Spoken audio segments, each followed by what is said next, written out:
Señor les bendiga en esta mañana. Quiero invitarles a buscar allí en sus Biblias, 1 Corintios capítulo 8. 1 Corintios capítulo 8.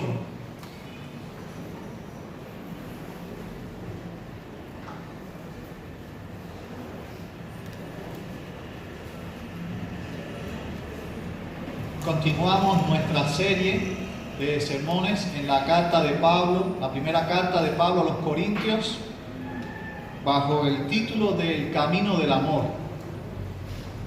1 Corintios capítulo 8. Y dice allí la palabra del Señor: en cuanto a lo sacrificado a los ídolos, sabemos que todos tenemos conocimiento. El conocimiento envanece, pero el amor edifica. Y si alguno se imagina que sabe algo, aún no sabe nada como debe saberlo. Pero si alguno ama a Dios, es conocido por él. Acerca pues de las viandas que se sacrifican a los ídolos, sabemos que un ídolo nada es en el mundo, y que no hay más que un Dios. Pues aunque haya algunos que se llamen dioses, sea en el cielo o en la tierra, como hay muchos dioses y muchos señores, para nosotros, sin embargo, solo hay un Dios, el Padre, del cual proceden todas las cosas, y nosotros somos para Él, y un Señor Jesucristo, por medio del cual son todas las cosas, y nosotros por medio de Él. Pero no en todos hay este conocimiento, porque algunos, habituados hasta aquí a los ídolos, comen como sacrificado a ídolos, y su conciencia, siendo débil, se contamina. Si bien la vianda no nos hace más aceptos ante Dios, pues ni porque comamos seremos más, ni porque no comamos seremos menos. Pero mirad que esta libertad vuestra no venga a ser tropezadero para los débiles. Porque si alguno te ve a ti, que tienes conocimiento, sentado a la mesa en un lugar de ídolos, la conciencia de aquel que es débil ¿no será estimulada a comer de lo sacrificado a los ídolos? Y por el conocimiento tuyo se perderá el hermano débil por quien Cristo murió. De esta manera, pues, pecando contra los hermanos e hiriendo su débil conciencia, contra Cristo pecáis. Por lo cual, si la comida le es a mi hermano ocasión de caer, no comeré carne jamás, para no poner tropiezo a mi hermano. Vamos a orar. Gracias te damos, Padre, por esta palabra tuya. Gracias te damos porque sabemos que tú hablas poderosamente a nuestras vidas. Y en estos momentos queremos pedir que tu Espíritu Santo esté obrando en nuestros corazones para que podamos ser receptivos a tu palabra. Abre nuestro entendimiento a lo que tú quieres decirnos en este momento. Y que yo pueda ser un instrumento en tus manos por medio del cual tú puedas hablar a tu pueblo. Porque no es a mí a quien han venido a escuchar, Señor, sino que es a ti, tu palabra que es viva y eficaz. Me humillo delante de tu presencia y reconozco que sin ti no lo puedo hacer. Úsame en este momento, en el nombre de Jesús. Amén, Señor. He querido titular el mensaje en esta mañana: Libertad con amor. Libertad con amor. Vivimos en un mundo en el que la gente, todo el mundo quiere ser libre. Vivimos en un mundo en que todo el mundo quiere vivir a plenitud. Y esa plenitud muchas veces tiene en cuenta cosas como lo que me gustaría, lo que quiero, lo que deseo. Y en ocasiones los deseos, los gustos y los apetitos que tienen las personas, pues los llevan a defender derechos. Hoy en día son tantos los derechos que el ser humano quiere defender que hay cosas que parecen hasta absurdas de ser defendidas como derechos. En fin, dentro de las muchas cosas que a veces uno escucha por ahí que no puede creer, ya se habla de que incluso algo tan delicado como la pedofilia pudiera ser hasta un derecho de la persona si se mira la cuestión de la inclinación o de la elección de la persona, si ya que se ha aceptado tanto el tema de la homosexualidad, pues qué hablar de otras cuestiones que por muchos años fueron consideradas enfermedades incluso. Pero en el tema de la libertad, muchas veces nosotros encontramos que rayamos en el tema de los derechos. Yo tengo derecho a esto, tengo derecho a esto otro. Recuerden que los corintios manejaban una frase muy popular en su tiempo que decía: todo me es lícito, todo me es lícito. ¿Por qué no lo puedo hacer? Todo me es lícito. Y Pablo aclara que si bien la frase dice todo me es lícito, también es necesario aclarar que todo no conviene. Todo no conviene. Estuvimos hablando el domingo pasado que una de las cosas que no convienen es tomarnos a la ligera el matrimonio. El matrimonio es una institución creada por Dios. Y hoy Pablo quiere hablarnos a través de este capítulo 8 de 1 Corintios, mostrándonos que muchas veces tenemos que movernos un poco más allá de lo que puedo hacer, un poco más allá de lo que tengo derecho a hacer. En ocasiones, nosotros nos encontramos con circunstancias en nuestra vida en las que nos cuestionamos si lo que estamos haciendo es pecado o no. O la famosa frase, la clásica frase de ¿dónde dice en la Biblia que esto no lo puedo hacer? ¿Dónde dice en la Biblia que esto es pecado? Bueno, el capítulo 8 trata uno de los tantos temas que muchas veces nosotros pensamos que ¿dónde está eso en la Biblia que dice que es pecado? Cuando nosotros vamos al capítulo 8 nos encontramos de que hay un problema de idolatría. Y el problema de idolatría no nos puede hacer pensar que los cristianos estaban participando de cultos idolátricos, porque ya eso sería demasiado evidente como pecado. Pero al parecer en la cultura habían ciertos eventos y ciertas festividades, ciertos momentos culturales en la sociedad que también implicaba cierta participación o asistencia a lugares dedicados a cultos paganos. De manera que si bien aquel momento, aquella celebración, aquella situación no se consideraba un acto idolátrico o un culto pagano, el lugar o el contexto donde se celebraba sí era un lugar dedicado para semejantes festividades y para semejantes eventos. De manera que sí, los corintios podrían tener derecho a participar de estas cosas porque era un derecho ciudadano. Pero la pregunta era, ¿puede un cristiano participar de semejantes situaciones, de semejantes momentos, de semejantes eventos? Y aquí es donde vemos que usted es libre para actuar en Cristo. Usted es libre para actuar hasta donde la conciencia cristiana se lo permita. Pero tiene que tener presente que tiene que haber algo que gobierne y rija esa libertad que usted tiene. Por eso en esta mañana la verdad que quiero compartir con ustedes es: el amor perfecciona nuestra libertad. El amor perfecciona nuestra libertad. ¿Y por qué el amor perfecciona nuestra libertad? Porque en primer lugar, a la luz del pasaje encontramos que nos hace pensar en Dios por encima de todo. Cuando hablamos del tema de los ídolos, no se trata de cuánto conocemos de Dios. Muchas personas hacen alarde un poco de su relación con Dios porque saben mucho de Dios. Han leído mucha Biblia, han leído mucha teología, se saben muchas cosas de la iglesia. Pero hay que tener mucho cuidado, porque Pablo incluso dice, en cuanto a los sacrificados a los ídolos, sabemos que todos tenemos conocimiento. Todos sabemos lo que es un ídolo. Todos estamos claros del tema de la idolatría.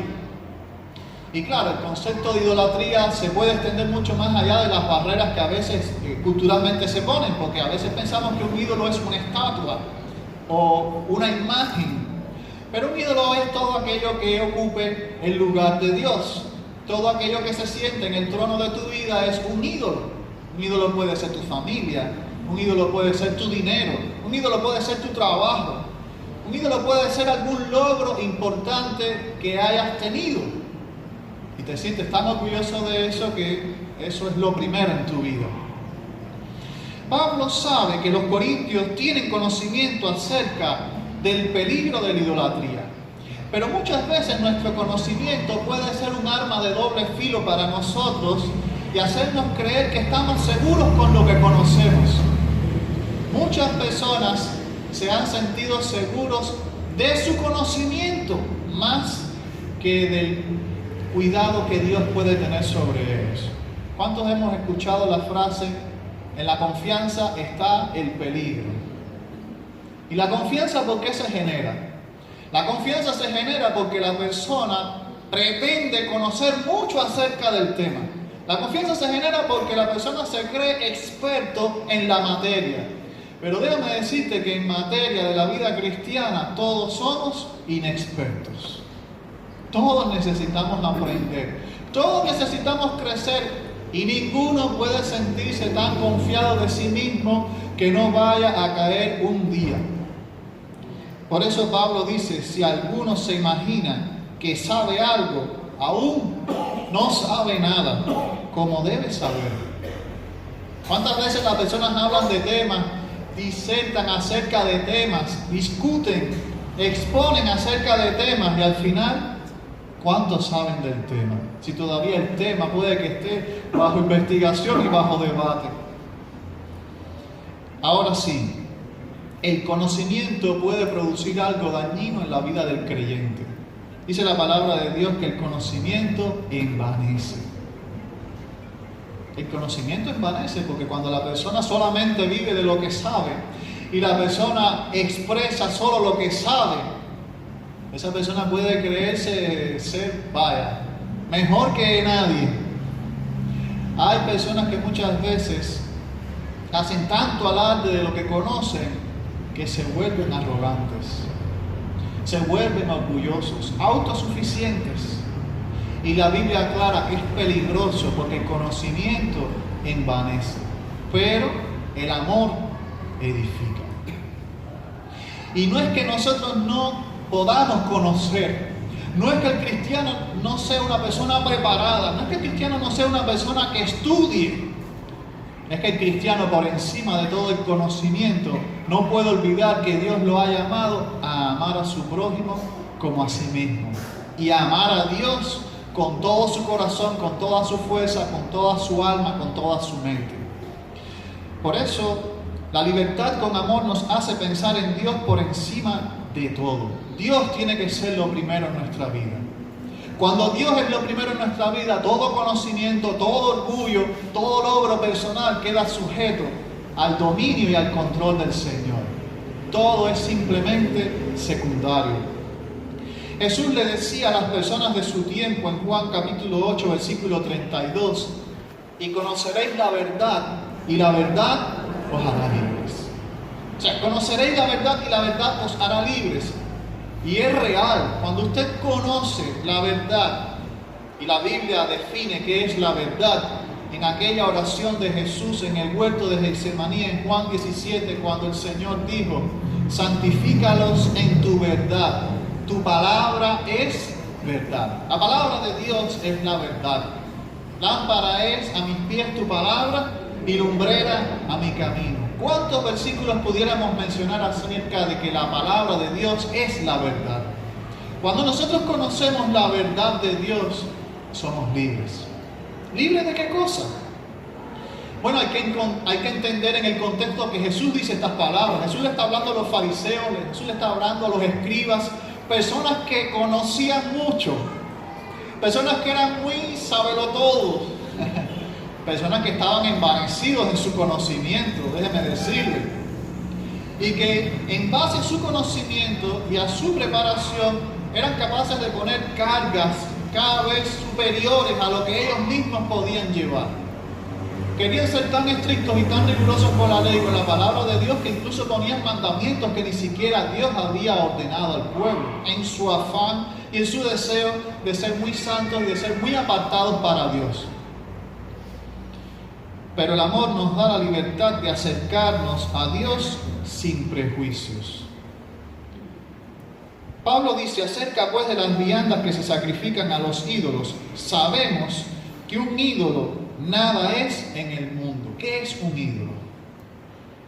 Hablando en términos de muñeco, ¿qué es un ídolo? Un ídolo es una representación de algo o de alguien, que se pueden usar materiales muy diversos para hacerlo. Se puede usar una madera, se puede usar un yeso, Se puede usar cemento, se puede usar arena, se pueden usar caracoles, elementos naturales. Bueno, el que tenga más dinero puede usar plata, puede usar oro, ¿verdad? Pero es una representación de algo. Sin embargo, sigue siendo un objeto. Y la Biblia define a los ídolos como cosas inanimadas, que tienen ojos pero no pueden ver, tienen oídos pero no pueden oír, tienen boca pero no pueden hablar, manos tienen y no pueden tocar, tienen pies y no pueden caminar. Por eso Pablo dice, sabemos que un ídolo nada es en el mundo y que no hay más que un Dios. Verdaderamente, solo hay un solo Dios. Solo hay un solo Dios. Aunque en el mundo la gente considera que hay muchos dioses, que hay muchas deidades, en realidad solamente existe un solo Dios. Y quiero aclarar que Pablo no está diciendo que todas esas deidades apuntan a un solo Dios. No. Lo que Pablo está queriendo decir es que aunque haya personas en el mundo que veneren muchas divinidades, en realidad solo existe una sola divinidad. Y no todos los caminos conducen a esa sola divinidad, porque Jesucristo definió exactamente el camino cuando dijo, yo soy el camino. Ninguno puede venir al Padre si no es por medio de mí. Pues aunque hay algunos que se llamen dioses, sea en el cielo o en la tierra, como hay muchos dioses y muchos señores, porque así es como los han llamado en el mundo, para nosotros, sin embargo, solo hay un Dios, el Padre, del cual proceden todas las cosas y nosotros somos para Él. Y un solo Señor, por medio del cual son todas las cosas y nosotros por medio de Él. ¿Y por qué Pablo aclara este conocimiento? Porque a veces las personas todavía tienen cierto rezago de las cosas que dejaron atrás cuando vinieron a Jesucristo. Entonces tú ves que el sillón se está moviendo y ¿qué dicen? Oye, páralo. Entonces tú ves que te entran por una puerta y ¿qué te dicen? Sal por la otra. Entonces tú lo ves que tienen plantas de cactus puestas en el techo de la casa. Y tú dices, ¿y eso qué cosa es? O a lo mejor van caminando por la acera y se encuentran, no sé, el pescuezo de un pollo tirado ahí, o el resto de un pollo tirado ahí en la esquina. ¿Y qué hace el creyente? Le da la vuelta y se va por otra parte. O se encuentra una manito de plátano con un lacito rojo en una palma, en una ceiba. Y tal parece que lo que ha visto es el mismo demonio. Yo pregunto, ¿cuántos dioses hay? ¿Cuántos dioses hay? Uno solo. ¿Cuántos señores hay? Uno solo. A un creyente no le tiene que dar miedo entrar en una casa donde hay un ídolo. Es verdad que uno se siente incómodo, no vaya a pensar que es algo agradable entrar en una casa donde te encuentras quizás con un San Lázaro de este tamaño, detrás de la puerta de la casa, y te parece que hay un hombre que te está esperando cuando cierran la puerta detrás de ti. O sea, es impresionante. Yo no digo que no sea impresionante, pero el cristiano no tiene por qué tenerle miedo a esas cosas, porque creemos que hay un solo Dios. Lo que se da a ese Dios es, miren, es el mismo racimo de plátano que usted se come cuando lo compra en un puesto de vianda, en un mercado. Esa manito de plátano no tiene nada. No tiene nada. Los 100 pesos que usted se encontró ahí en la ceiba no tienen nada. Porque hay un solo Dios y un solo Señor. El ídolo es nada.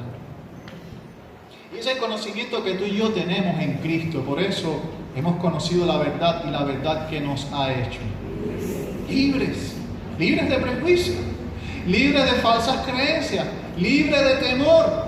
Porque lo que antes me ataba al pecado y antes me ataba a la idolatría, ahora no puede, porque he conocido al verdadero Dios y al verdadero Señor de la vida eterna.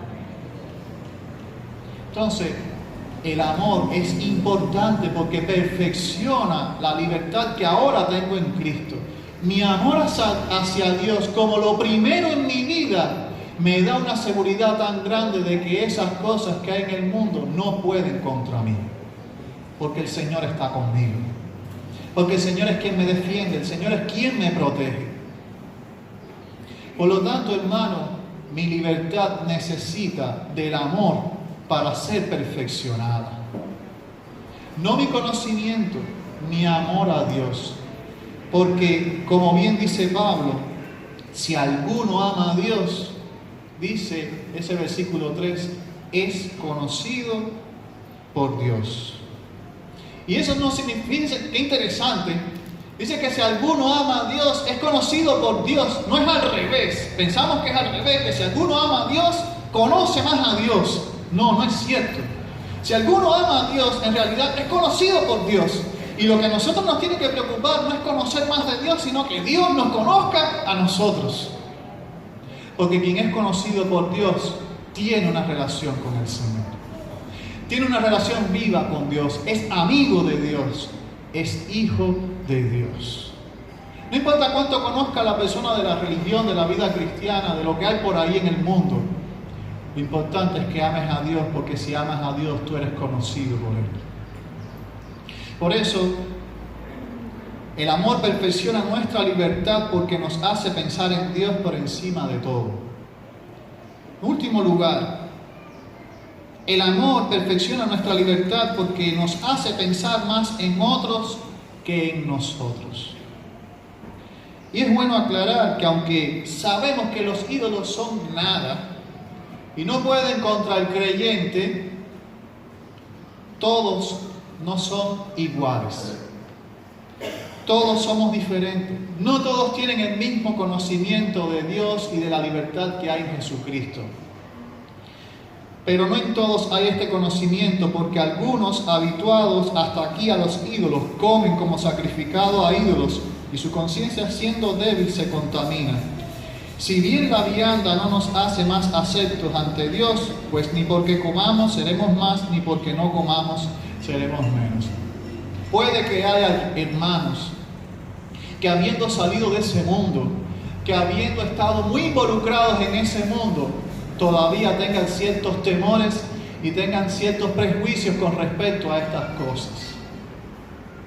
Y tú y yo, mi hermano, estamos llamados a respetar la conciencia de ese hermano, porque esa es una conciencia débil. Es una conciencia que todavía necesita ser librada por el poder de Dios de ciertas cosas que aún no ha entendido. Pero tú y yo no podemos acelerar ese conocimiento. Tú y yo no podemos provocar ese cambio. Ese cambio tiene que venir de dentro. Ese cambio tiene que venir del propio actuar del Espíritu Santo en la vida de la persona. Tú y yo lo que tenemos que ser es pacientes, porque todos somos diferentes. Y en esta cuestión de la diferencia, mire qué interesante, porque Pablo está hablando del tema de la idolatría, pero esto se extiende a muchas otras cosas más.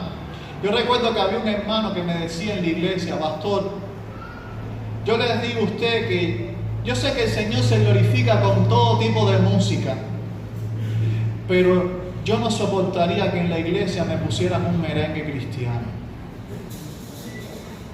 Porque pastor, el día que me pongan un merengue cristiano, ahí se me va a ir el pie. Y yo diciendo para adentro de mí, bueno, se lo dije a él también, si tú supieras que si yo oigo un merengue cristiano, a mí eso ni me va ni me viene. Yo no sé si es porque nunca bailé, pero entendí que como nunca fui dado a esas cosas, a mí eso no me afecta. Pero hay hermanos que sí lo afectan. Y uno dice, pero es pecaminoso escuchar un merengue cristiano. El problema no es que sea pecaminoso, no. El problema es que la conciencia de todo el mundo no funciona igual. El problema es que hay cosas que usted no las ve como malas, pero otras personas sí las ven como malas porque entienden que Dios los sacó de allí. Y uno tiene que pensar más en los otros que en uno mismo. Ese es el tema del creyente que me hace la pregunta: ¿usted cree que es pecado tomarse una cerveza? Depende. Porque te aseguro que si fuiste un alcohólico y tu vida estuvo perdida en el mundo producto de la bebida, no me parece que sea una buena opción considerar si te puedes o no tomar una cerveza. tu conciencia en ese punto está dañada. Quizás la mía no, porque nunca viví en ese mundo. Pero tengo que considerarte a ti primero que a mí. Tengo que tener en cuenta tu debilidad antes que la mía. Y tener presente que quizás tu conciencia está dañada en esa área, pero mi conciencia también puede estar dañada en otras cosas. Todos somos diferentes.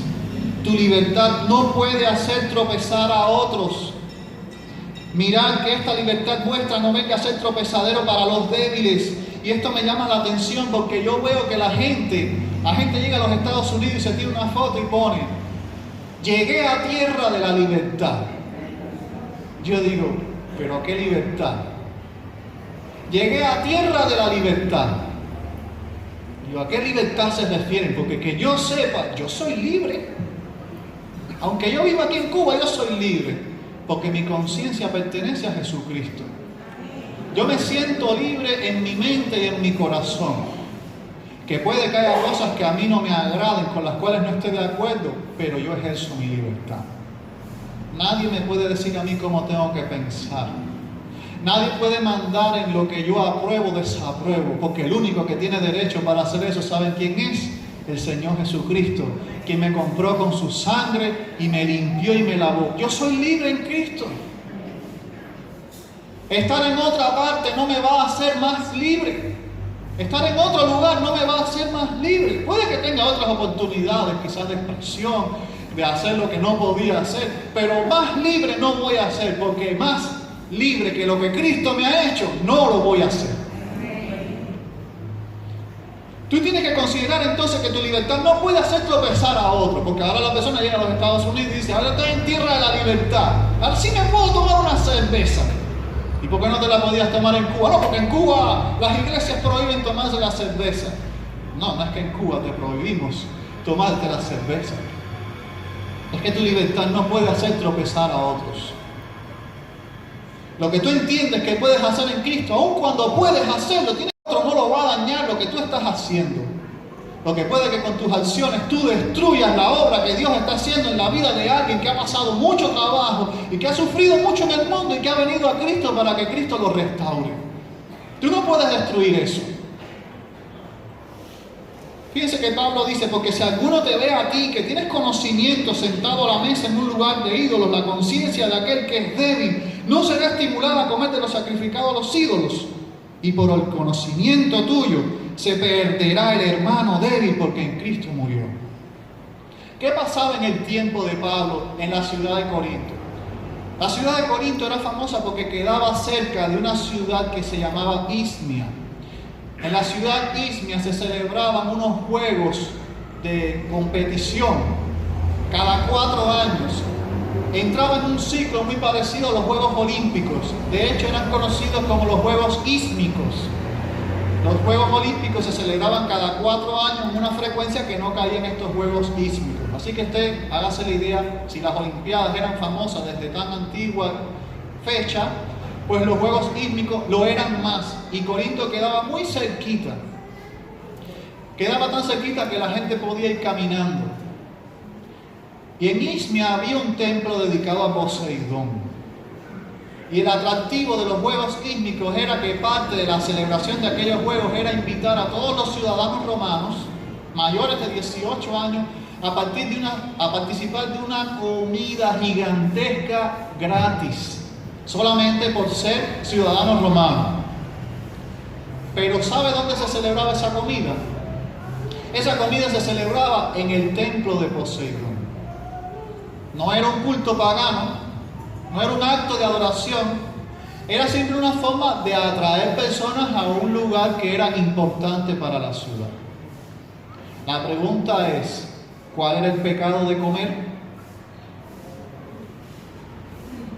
Quizás por nuestro conocimiento diríamos: yo no estoy pecando, yo solamente estoy comiendo.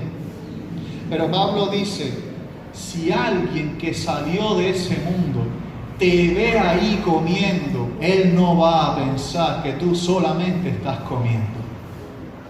Él va a pensar que tú estás también adorando. Él va a pensar que tú también estás haciendo algo que a Dios no le agrada. Y se va a cuestionar si lo que él ha rechazado con tanta fuerza por agradar a Jesucristo no era una exageración de su parte. Y decir, bueno, pero al final fulano lo está haciendo, yo lo puedo hacer también. Quizás ese es el problema también de cuando uno se toma una cerveza delante de alguien que no va a pensar eso. ¿Y qué va a decir? Si se tomó una, se puede tomar dos. Y si toma dos, se va a tomar tres. Y si fulano, que es diácono de la iglesia, que lo vi yo, lo hizo, ¿por qué no lo voy a hacer yo? Siempre la gente va a querer justificar su debilidad a la luz de lo que otros están haciendo. Hay que tener mucho cuidado por la debilidad de otros hermanos, por la debilidad de otras personas. Porque puede que lo que tú estés haciendo en sí mismo no sea pecaminoso, pero el efecto que estás produciendo en otra persona puede hacerlo tropezar. Y la Biblia dice que tenemos que tener mucho cuidado, no ser piedra de tropiezo para otros. El Señor juzga severamente cuando somos piedra de tropiezo para otros. Un mal uso de mi libertad puede hacerme pecar contra el Señor. Porque pecando contra mi hermano en aquello que he hecho, estoy pecando contra Cristo. Por eso, el amor tiene que ser el filtro de mis acciones. Cuando yo actúe, yo puedo actuar mirando lo que quiero, lo que deseo, lo que me gusta, pero uno tiene que tener mucho cuidado, porque si lo que estoy haciendo, la Biblia no lo condena abiertamente, y sin embargo es motivo de tropiezo para otro, hay que pensar qué cosa está primero. Si lo que yo quiero o el bien de mi hermano. Puede que tú digas, pastor, pero me es lícito. Sí, es verdad, puede que te sea lícito, pero te conviene. Dice Pablo, por lo cual, si la comida le es a mi hermano ocasión de caer, no comeré carne jamás. ¿Tú puedes decir eso en esta mañana? No comeré carne jamás.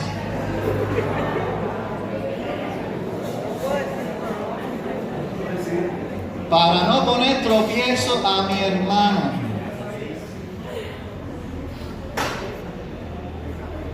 Está duro. No comer carne jamás está duro. Pero ¿quieres que te diga que está más duro? Que tú seas el motivo por el cual otra persona se aparte del camino del Señor. ¿Cuánto te va a durar esa carne en tu cuerpo? ¿Cuánto tiempo va a durar el satisfacer tu deseo de haber comido carne?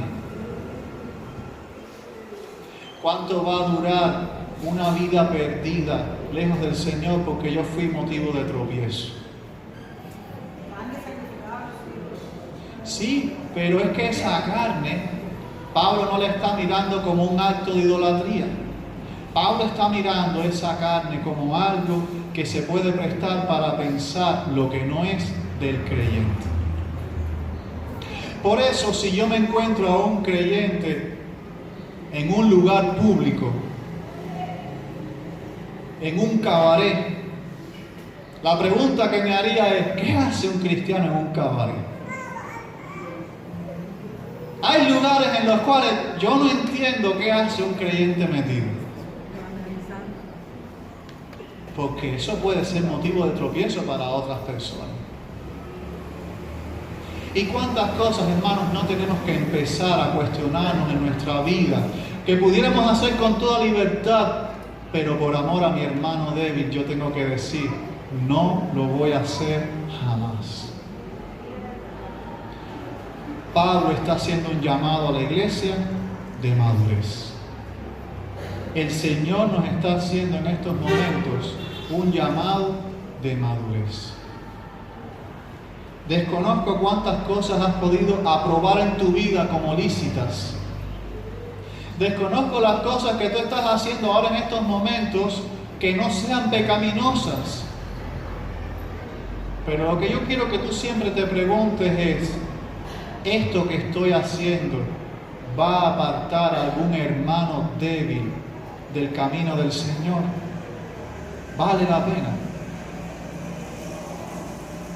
Cuando el amor es el que perfecciona mi libertad, déjame decirte, yo me siento más libre. Porque si la libertad que ejercí para hacer algo que yo quería provocó la pérdida de alguien, yo me voy a sentir más culpable que libre. Pero si lo que estoy haciendo lo estoy haciendo para agradar al Señor y para agradar a mis hermanos, yo tengo plena libertad en Cristo, porque mi conciencia está limpia delante del Señor. El Señor nos llama a tener una relación libre, pero una relación con amor, teniendo a Dios como lo primero y teniendo a otros también como lo primero. Esta mañana yo escuchaba en la clase, y termino con esto, en la clase de los adultos, a la hermana Bárbara que quería estar en una comunidad de Amish. Bueno, los Amish tienen un acróstico muy interesante, un acróstico con la palabra gozo en inglés, que es joy, J-O-Y. Y cada letra de esa palabra tiene un mensaje. La J, Jesús primero. La O, otros luego. Y la Y en inglés sería tú de último. Yo creo que ese es el orden en nuestra vida. Dios primero, otros luego y yo después. El mundo va a creer en el nombre de Jesús cuando vivamos a la altura de una libertad con amor. Que Dios nos bendiga en esta mañana. Padre, gracias por la libertad que tú nos has dado en Cristo. Y gracias también, Señor, porque no es una libertad cualquiera, es una libertad moldeada y dirigida por el amor que tú has derramado en nuestros corazones por tu Espíritu Santo. Reconocemos que muchas veces hemos sido egoístas y hemos pensado en nosotros más que en otros y hemos puesto nuestros intereses por encima del de otros. Pero pedimos, oh Dios, que tú nos moldees y que tu amor nos transforme y nos ayude a ser esa clase de cristiano que el mundo necesita ver en estos momentos, que nuestro país necesita ver en estos momentos. Queremos que tú seas lo primero en nuestra vida. Queremos que otros sean después y que nosotros podamos vernos en último lugar, porque solamente así el mundo conocerá que en ti hay salvación y vida eterna. En el nombre de Jesús, te damos las gracias y te pedimos todas estas cosas. Amén, Señor.